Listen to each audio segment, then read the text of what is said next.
Barrette. I'm from Montreal, Quebec, Canada. I like working with the Big Apple Circus because it's some sort of an artisan form of circus. You click this way, look this way, click this way, look this way, right? It's not a big corporation, it's not a big organization, it's something that's close to the audience, close to the artist. And the relationship between the artist, the show, and the audience is also very, very close, very hot, and it's intimate, and that's the best part of it.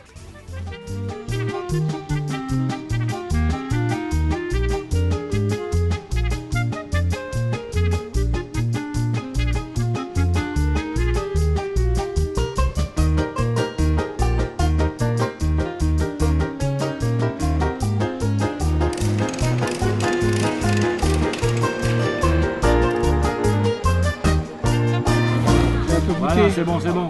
T'as goûté des reins?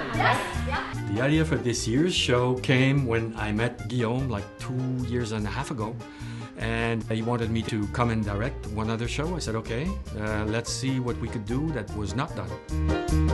We started from the set. We always start from the set and get that all squared away first. And once we were firmly established in Times Square, then I could take the people in Times Square and turn them into characters. We started with the idea of those ads and having as much ads as possible close to the ring, even in the ring. This time we're having the bandstand in the middle and an entrance on either side of the bandstand so that there are actually two chutes that come in.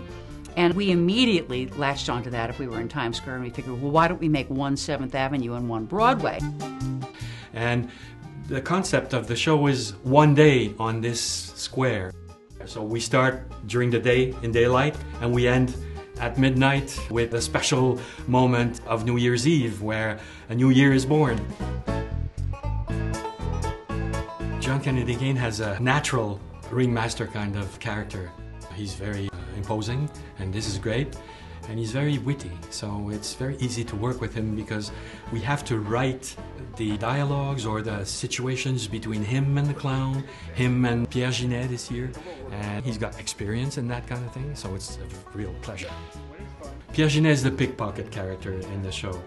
He's gonna be bugging the ringmaster all along. I just gave them a couple of guidelines to get them to start working, and already there they caught it, and it was fun. The acro duo act is really interesting. Sometimes these acts will be shaking, will be unprecise. They are the utmost precision I've seen so far, and exercises they do are very, very difficult, and they master it perfectly. With Guillaume, we researched a lot of different things, and he came up to me with this proposition, the Duo Guerrero tightrope walkers, which are unique but because the female partner is singing, going up the wire, on the wire itself, going down. She sings really well. It's not like a singer like that. She has this, and I'm sure that this will give us some special moment in the show.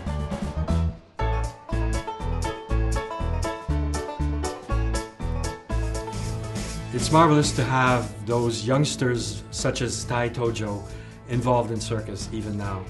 He's a juggler. This is a very difficult technique. It requires a lot of precision, and he is a workhorse. He works all the time. He's always juggling in a corner. He's got incredible timing. With the choreographer, we've noticed that he's always on the right time. Some others are not, but he's always there. And youth is also something very interesting in that show, and he's going to be the one that will impersonate that kind of citizen of Times Square, so to speak. You have to do the butt swing, but I love it.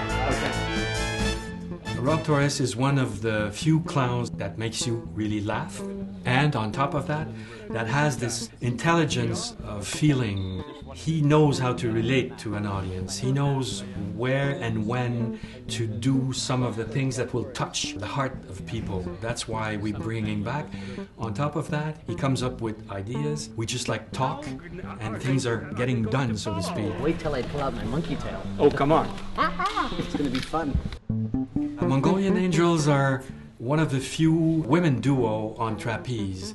What they do is really daredevil, but with the feminine touch to it, which is not pure force. It's subtle and with curves, or it's all happening, but with the feminine energy. And this is really a great contribution to our show. Teeterboard is a very demanding technique. It puts the audience in awe. That's exactly what we were looking for. You know, you have a solo act, a duo or something, and then you need the ring to be filled with a lot of action, vaulting, flying in the air, which is all given by the Dozhoff troupe. Jenny Vidbel is a great animal trainer.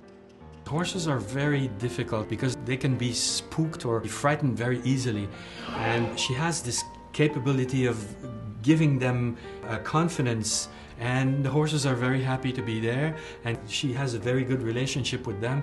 She talks to them a lot, and I want that to be part of the show, of their act. We think that the animals are doing what they're doing out of magic or whatever, but there is a relationship, a very close relationship between the trainer and the animal, which will be featured in those two acts with Jenny Vidbel and her dogs and horses. Daniel Cyr is from Montreal, like me. We've known each other for like 25 years or something like that. He invented his own apparatus, which is really rare in the world of circus, and he's working now with a ladder, a free ladder.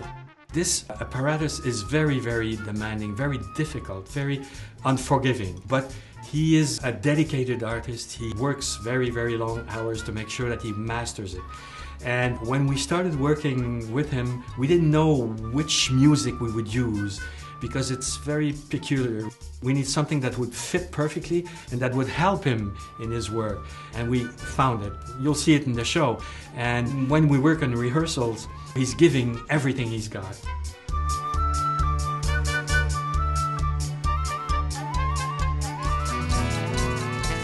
And when the circus travels around to other cities, I would say a good number of the people who see it will immediately say, "Oh, I recognize that. That's Times Square."